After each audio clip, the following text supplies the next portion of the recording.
Welcome to the Mark Gungor Show with national marriage speaker and author of Lap Your Way to a Better Marriage, Mark Gungor. This is your source for practical, down-to-earth marriage advice without all the over-spiritualization or romantic nonsense. And now the host of the Mark Gungor Show, Mark Gungor.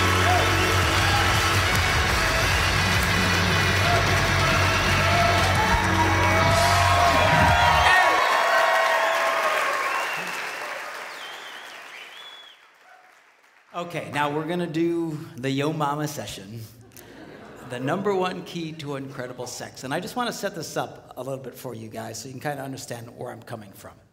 In addition to some of the things that I do, being a minister and a relationship speaker and a musician and whatever, I'm also a pilot. And if I were to try and tell you how to go from my home airport in Stevens Point, Wisconsin, to Green Bay. Ooh, we got a Green Bay person there. I say, Pastor, how do you get there? I'd say, well, you pretty much would fly a heading of 0, 9, or 0. Actually, technically, it's a little more north of that, but for our example, that's fine. You fly 0, 9, or 0, you pretty much go right from Stevens Point to Green Bay. Okay? Now, that's assuming there are no other variables. For example, if the wind starts blowing very hard out of the north, and you keep flying 0, 9, or 0, you won't get to Green Bay. You'll wind up in Milwaukee or Chicago or who knows where else, depending on the strength of the wind. So if the wind is coming that hard, we might change our heading to 065 or something. Now we're flying more like this to go this way. Okay? If you keep just pointing the plane to where you want to go without adjusting to the variables, you'll always get off course. So it seems kind of odd, but a lot of times you're flying in weird angles so you can go straight. Now, what I'm going to share with you when I talk about sexual issues here is how to get from point A to point B. But it depends on your variables, and everybody has them. All right? And it's impossible for me to cover all of that in this session. I'll try and do the best that I can. But you're going to have to use your own best wisdom, your best judgment, common sense to understand why something I might share may not exactly help you get to where you need to get because of your past or whatever the deal is. And then you adjust accordingly. And if you're really stuck, give us a call. Call our office. We would love to help you. And we really appreciate when people call us and asking us questions about, well, how do I deal with this problem and that sort of thing. So just keep that in mind. I understand you might have some big variables, and you'll just have to adjust for yourself in that. The other thing that I want you to keep in mind is this. Being a minister, sometimes when you start talking about sexual things and you start to try to explain to people why you have certain moral stands, they don't really understand. But there's a reason for that. The reason God encourages people to wait until marriage to have sex is because when you have sex outside of marriage, you run a very high risk of messing things up. Now, this is particularly true for men. Men tend to imprint off of their early sexual experiences, much like a bird. Some of these birds, these cranes and stuff, they imprint on the first thing they see after they're born. I don't know if you know about this, but there's some animals that when they're born, the first thing it sees, it imprints on and thinks it's mama. So if these stupid cranes are born and a chicken's around, it's going to follow the chicken and ignore its mother. And professionals who deal with these animals have to be very, very careful not to be seen. Or I've watched them work with them while they're actually dressed up like gigantic cranes to get around them because they're not the brightest things in the world. It's mama, and they'll follow it everywhere. And men tend to imprint off of their early sexual experiences.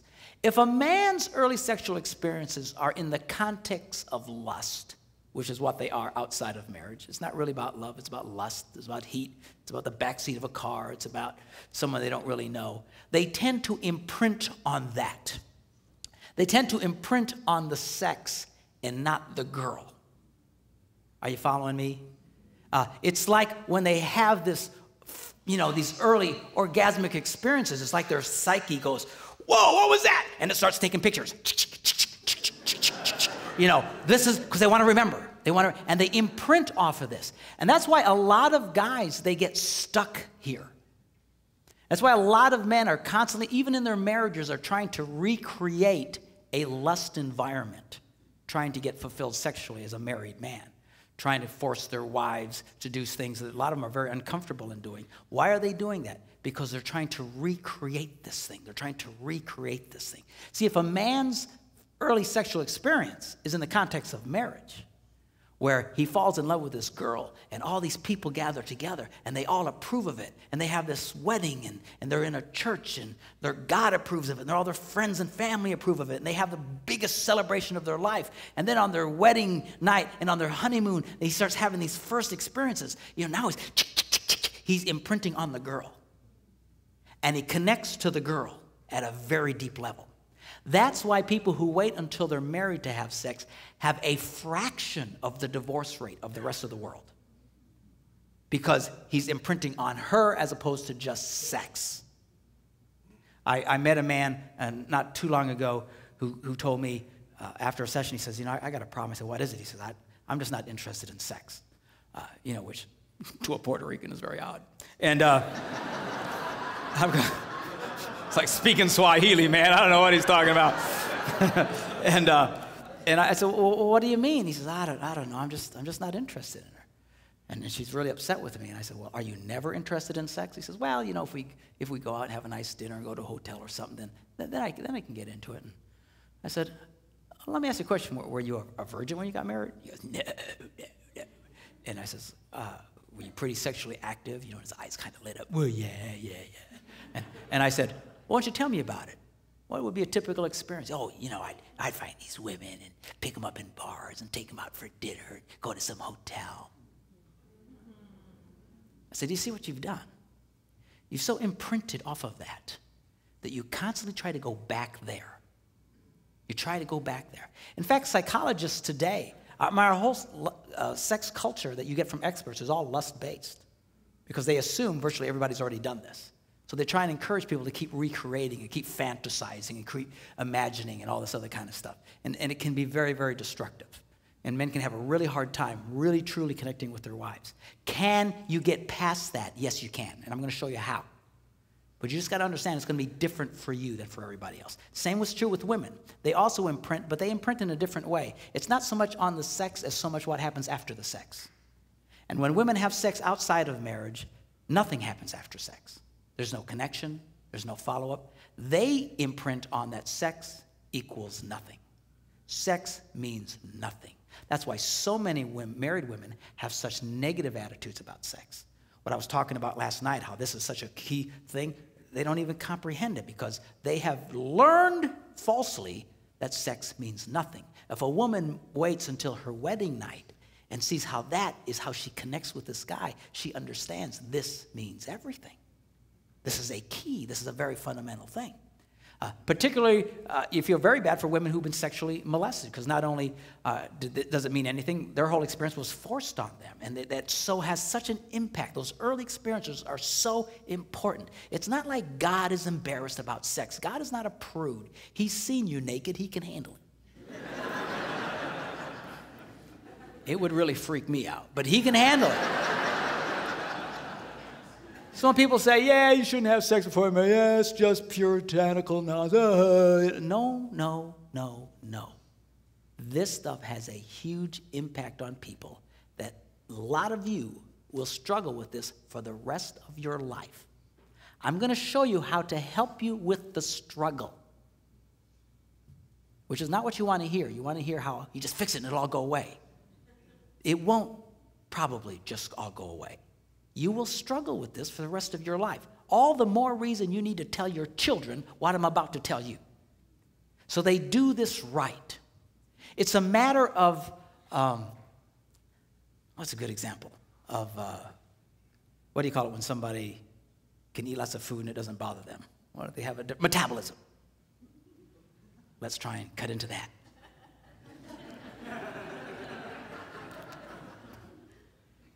It's a matter of like metabolism. You know how some people, they can eat anything they want and they never gain weight?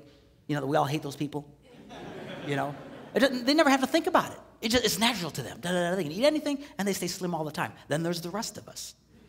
We so much as look at food, we gain 5 pounds. What is the difference? We can still be at a healthy weight, but it's a lot harder for us. It's a lot more work for us, a lot more energy for us to get into a healthy place. What I'm talking to you about has to do with sexual metabolism. If you do this right in the beginning, those people have an automatic, natural, healthy metabolism. And they carry it with them throughout their whole lives. That's why these people usually stay married forever. These guys who get married at, 18 years old, like Debbie and I did, and die at 103, with just what, they have this healthy sexual metabolism because they didn't get all messed up. And everybody else struggles. That's not to say you cannot have a good sex life. You can. You can have a wonderful sex life. It's just for a lot of you, it's going to be more deliberate, and you're going to have to work at it a little bit harder than others. Are you following what I'm saying? I'm not trying to discourage you, but I'm not going to whitewash this to you. That's why you want to encourage your kids, wait. For the love of God, wait. And particularly for women, not only psychologically, they have now determined through research that women physically do not respond the same after they've had multiple sexual partners. Women typically, when they have sex, they release a chemical called oxytocin into their bloodstream. It gives them this buzz and it helps them to connect emotionally. It's the same chemical that's released in a woman when she breastfeeds a little baby. And it helps her to connect. They call it the bonding chemical. They have measured that women who have multiple sexual partners, they start releasing less and less oxytocin. Just a physical thing. I mean, this is really dramatic for women. Physically, they can't even get the same buzz. It's not worth it. You can make it work. You can have a healthy sex life. I'm going to show you how to do it. But all the more reason you want to encourage your kids, wait. Do this right. Don't tell them sex is wrong. Sex is wrong. Man, I told my kids sex rocks. Man, sign me up, Jack. I like this. All right? But do it the right way. If you don't do it the right way, they can struggle. Some of you are struggling now. Some of you will struggle for the rest of your lives. You can get it right. Just your metabolism is going to be different. It'll take more energy, and that's okay. Are you hearing me? Don't get discouraged. You can still do it. It'll just be different than if you would have waited. I wish to God we'd all waited. I know we didn't. And it depends on the amount of damage. I mean, just because you had 1 or 2, it doesn't not like you're seriously damaged. But some people who've really been into this stuff before they got married, you struggle. And I know you really struggle with this stuff. And hopefully what I share with you in this session will really help you. Okay, y'all okay? You ready? Okay, here we go. The number 1 key to incredible sex. I need my chart back out here. Now, what we're going to do is we are going to focus on the woman. You say, why is that? Because she's a lot more complicated than you.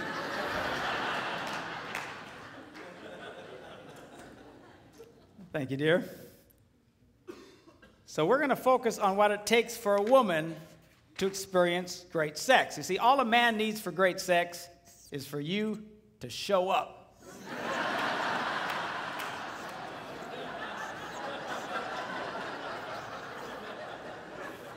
All right, so guys are easy. Women are a little bit more complicated, and we're going to approach this. And again, keep in mind, I'm going to be dealing with this issue from a stereotypical standpoint that a man is more interested in sex than his wife. If you're the opposite, you just have to interpolate, and a lot of the same rules apply, all right? So anyway, so number 5, what does a girl need? Well, first, we're going to start with 5 and go up to the number 1 key to incredible sex. She needs romance. Looking at the Song of Solomon, he writes, "How delightful is your love, my bride. How much more pleasing is your love than wine, and the fragrance of your perfume than any spice." Here's a man who knew how to talk to a woman. He was romantic. Romantic. One of the things that really has me ticked off today with the whole porn thing, and there's lots of them that have me ticked off, but the fundamental one is that it has changed men today. It used to be that men were lovers of women. But this whole porn thing has turned so many men into self-centered pigs.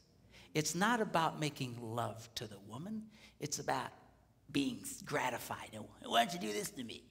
Why don't you do that? Hey, man, what do you do? Well, how about you get your head out of the toilet? All right? You want to have a great sex life? You've got to learn how to be a lover to the girl. You know, a lot of guys get mad because women aren't as turned on as they are automatically, or don't have as much desire as they have. Guys will say, well, my wife's not interested in sex. Sure she is. All women are interested in sex. All women have sexual desire, but it's different from you. Your job is to be a lover to her and awaken the sexual desire that is in her. All right? And a lot of guys, they don't want to do that. They just want to be lazy. I know, I are one.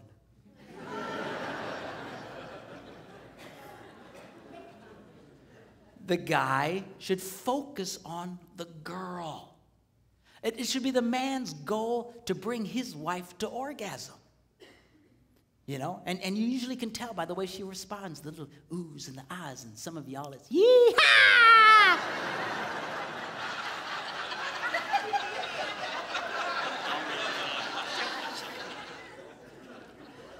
Of course, a lot of women say, well, I'm so embarrassed. I couldn't do that. You know, and I say, girls, if your husband has to constantly ask you if you've been to the promised land, you ain't communicating.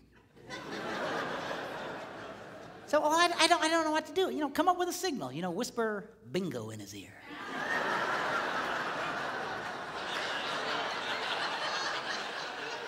It makes for great code later. You can talk around the kids. They have no idea what you're talking about. Hey, baby, you up for some bingo later? Yeah, I can do some bingo, you know. Your kids will say, man, you ever see mom and dad play bingo? What's with the bingo thing, you know?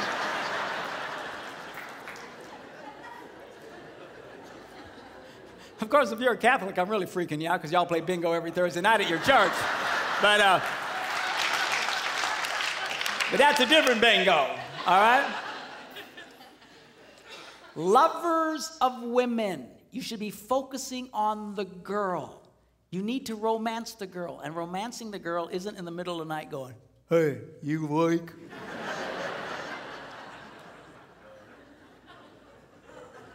Say, well, I'm interested then. Well, you know, look, if your wife likes you waking her up in the dead of sleep, then go for it. I don't care.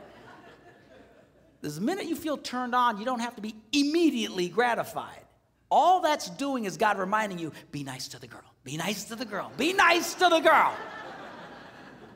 All right? And then that should kick you into your romantic mode, not your, hey, come here, baby. Help me out, will you?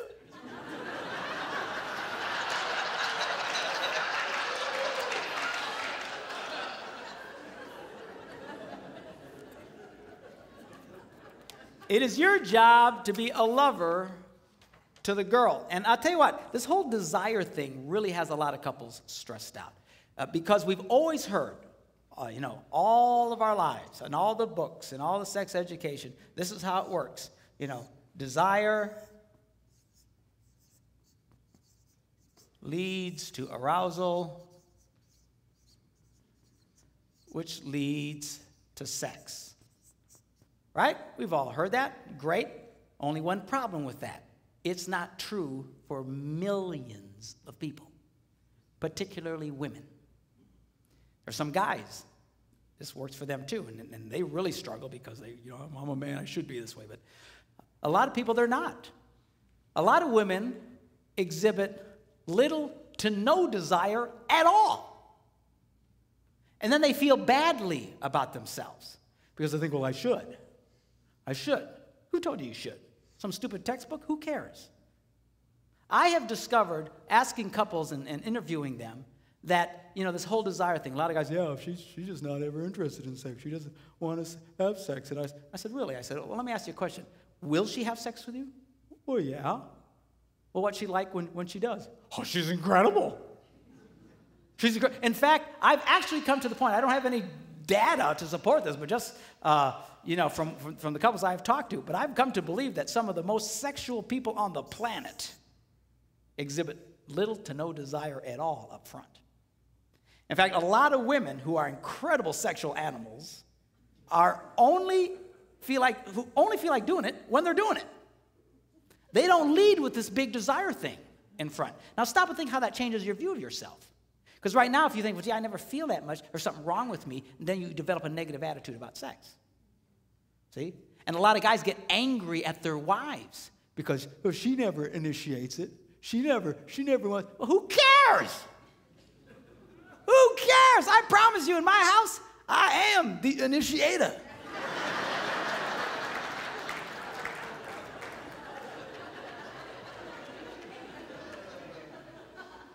I am the initiator.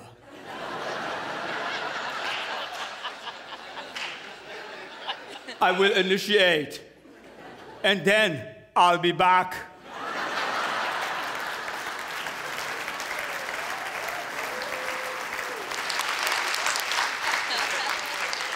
Who cares? Who cares? This has really got a lot of people messed up. I'm telling you, a lot of women, it's just not there until you start waking it in her. Okay? So you've got to learn to be a lover to the girl. Learn how to awaken the desire that is in her. Which leads me to the next point, which she needs foreplay. Now you're preaching, brother.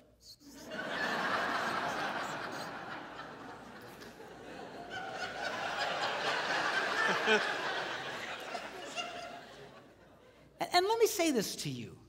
You know, a lot of guys' way of initiating sex is they'll ask their wife, you want to have sex? And the answer more often than not is, no.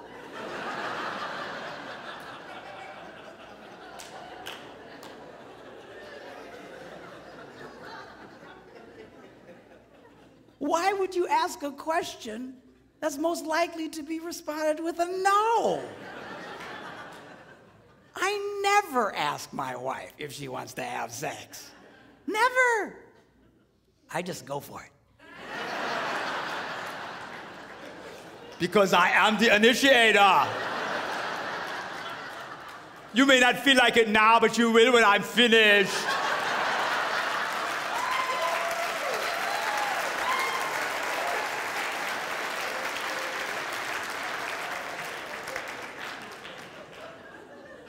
Man, if your idea of romance and foreplay is, you want to have sex? There's something wrong with you. Come on, rise up. Take your place. Now check this out, Song of Solomon. I love this. He writes, your stature is like that of the palm tree, and your breasts are like clusters of fruit. I said to myself, I will climb the palm tree. Now take hold of the fruit. Ha-ha! Hallelujah!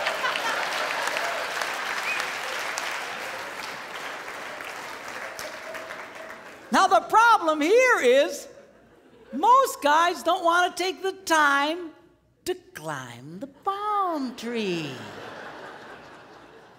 They just want to hop in a cherry picker and swing in and grab the coconuts. Hey, baby, come on. You want to have sex? You awake? Come on. Stop that. You've got to learn how to climb the palm tree. You got to learn how to touch the girl, how to romance the girl. And you need to be romantic. You got to mix it up. Don't be so puking predictable. A lot of you guys, the minute you touch her, she knows what's coming. Why does she act like that? Because you're so obvious. You're so predictable. Women are not interested in a formula. Men are by nature formulaic. You do this, you do that, you get that. You do this, you do that, you get that. You do that, you do that. All right? And she's not, you do that every time with her. She just, get away from me. You need to mix it up. Got to learn how to climb the palm tree. You really want great foreplay? Turn it into a 24-hour deal. I call it slow roasting your woman.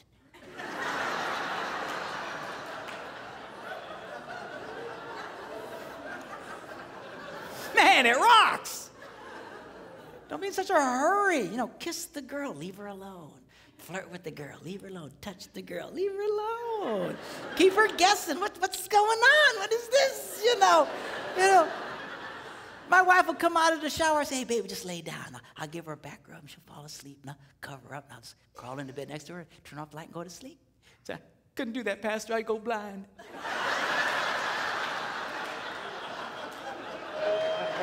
You won't go blind. You've got to learn how to climb it up on a tree. Take it a time. Don't worry about this desire thing. You see, I'm waiting for her to have all this desire out in front. Stop. You're going to be a very old man before you have sex again.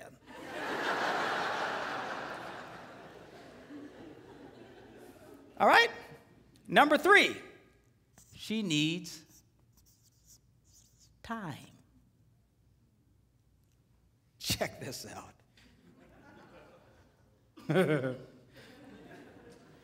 He says, how beautiful you are, my darling.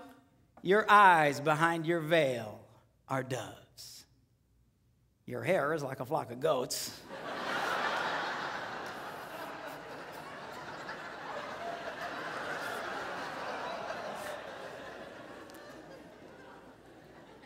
Not my choice of words, but apparently 4,000 years ago, this was hot talk.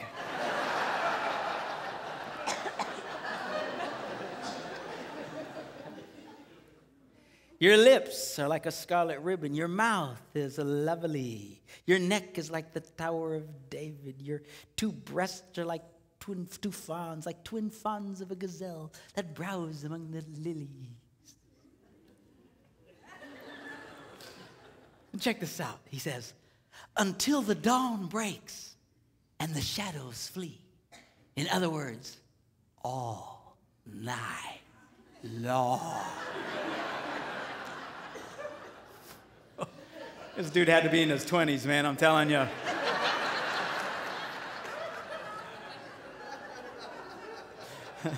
Those Puerto Ricans way past all night long, I gotta tell you right now. But all night long. What's he gonna do all night long? He says, I will go to the mountain of myrrh and to the hill of incense. Where exactly is that, Pastor? Let me explain it to you. If you look in the back of your Bible where they have all those nice maps of the Holy Land and stuff, you can look as hard as you want. You won't find Myrrh Mountain anywhere. So, well, where is it? Well, now think it through. Talks about her hair, and her eyes, and her nose, and her lips, and her neck, and her breasts. Ends up at Myrrh Mountain. Where do you think it is?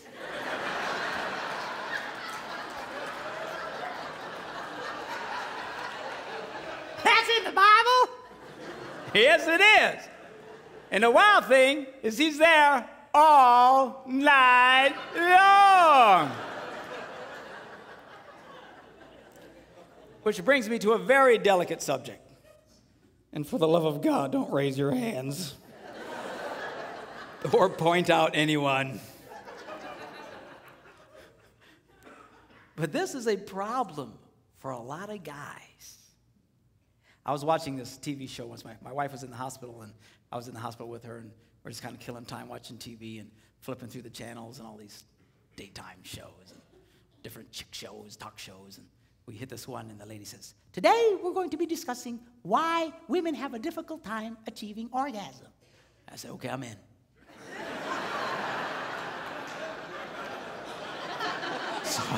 So I said, let's watch this one. I like this one.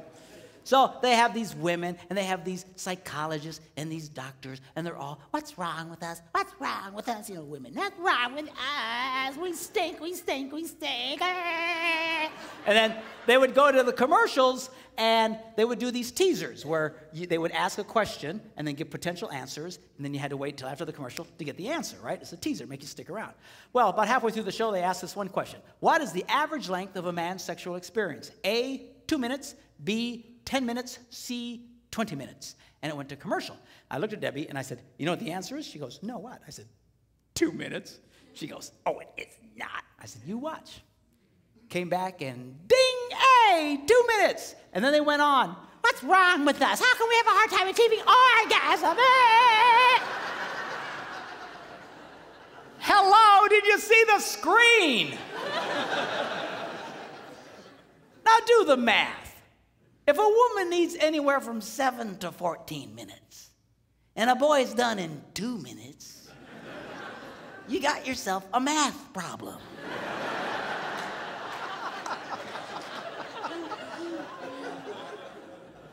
And the worst part of it is, 2 minutes is the average.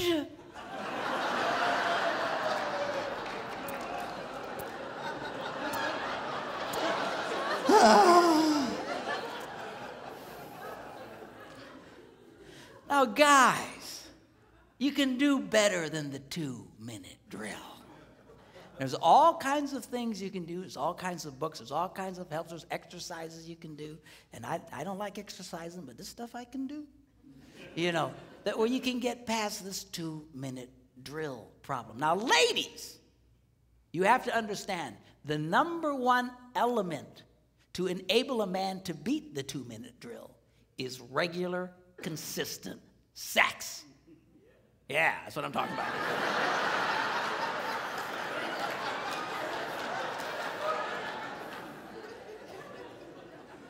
You make a guy wait for 2 weeks, and he ain't gonna last 30 seconds for crying out loud. All right, you need to help this boy become a lover to you. You gotta help him get his stamina up, all right? But you gotta be focused on the girl. Now, if all you are is focused on yourself, a lot of guys, that's 2 minutes is more than enough time. It's all about them. Oh, get my release, okay, thanks. And then they wonder why she doesn't want to have sex later. Well, it's a drag for her. I know women who've been married their entire married lives who've never had an orgasm. Never. But who'd been married before and knew what an orgasm was. They knew what I was talking about. Come into my office, and I don't know. I said, well, let me ask you a question. Does he ever ring your bell? No. I said, have you ever had your bell rung? Yeah. So she knew what I was talking about. Been married before. So let me ask you a question. When he makes love to you, she goes, yeah. I said, 2 minutes or less. She goes, how'd you know? I mean, come on, guys. We can do better than the 2-minute drill. All right? Number 2, she needs privacy.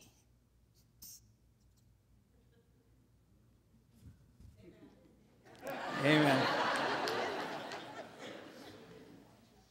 He writes, let us go early to the vineyards, secret place, private place, to see if the vines have budded.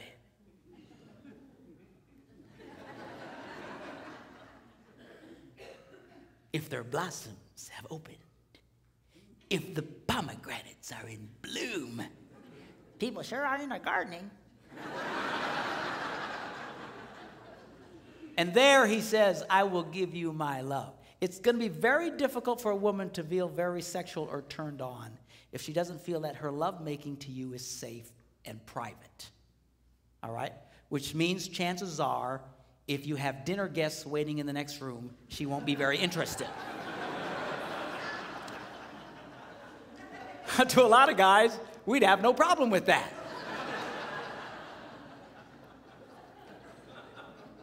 Make yourselves at home. There's Doritos in the cupboard.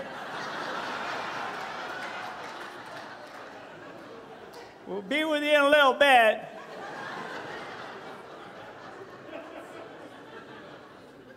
About 2 minutes, I'd say.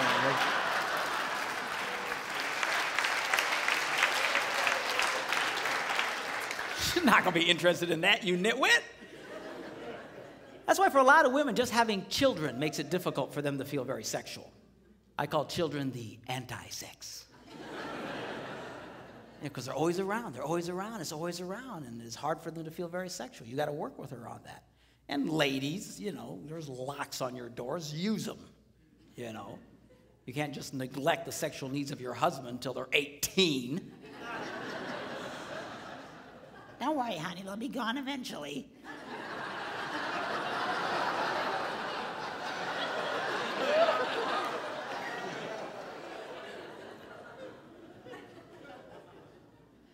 everything changes with children. You know, you're not the same anymore. Women, guys have to understand that physically they're different, emotionally they're different. Everything's changed. Those beautiful, seductive breasts are suddenly transformed from erogenous zones into public utilities.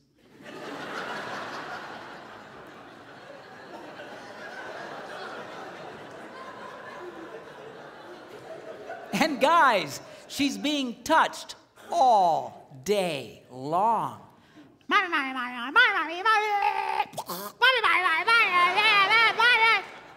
And then you come home.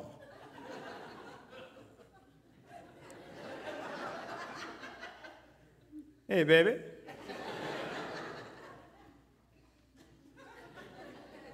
Touch me and die.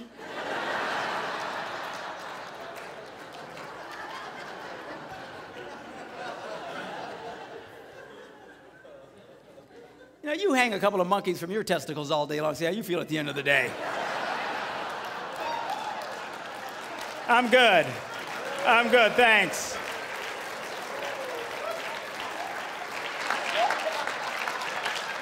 I'm okay, thank you. Thanks for asking. I'm good. I'm good.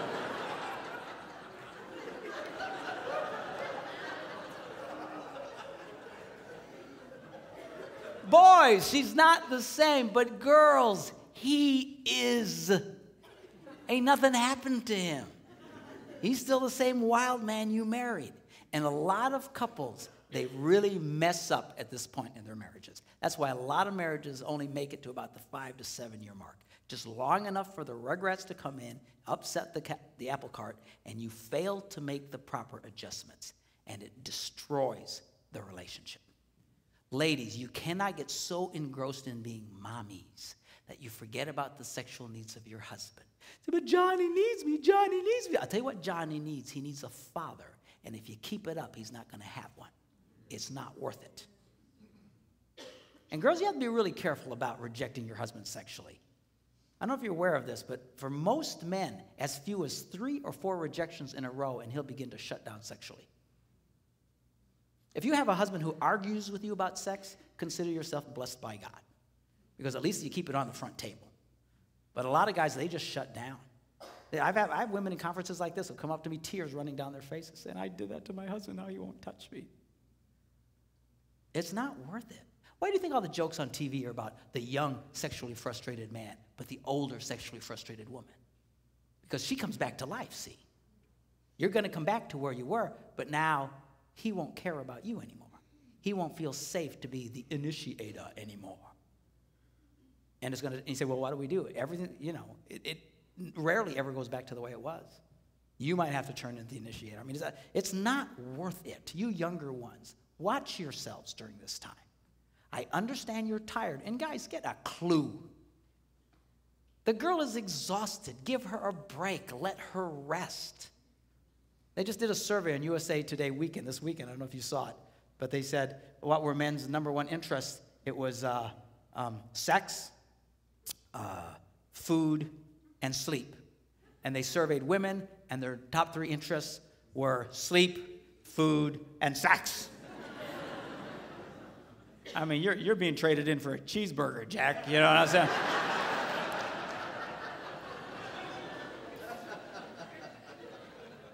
Help the girl. Let her rest. Give her a break.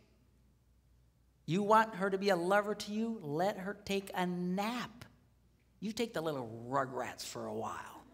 Let them peel your brain apart.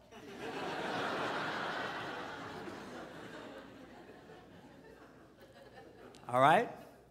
And all of this now leads us to the number 1 key to incredible sex, which I will give to you right after this break.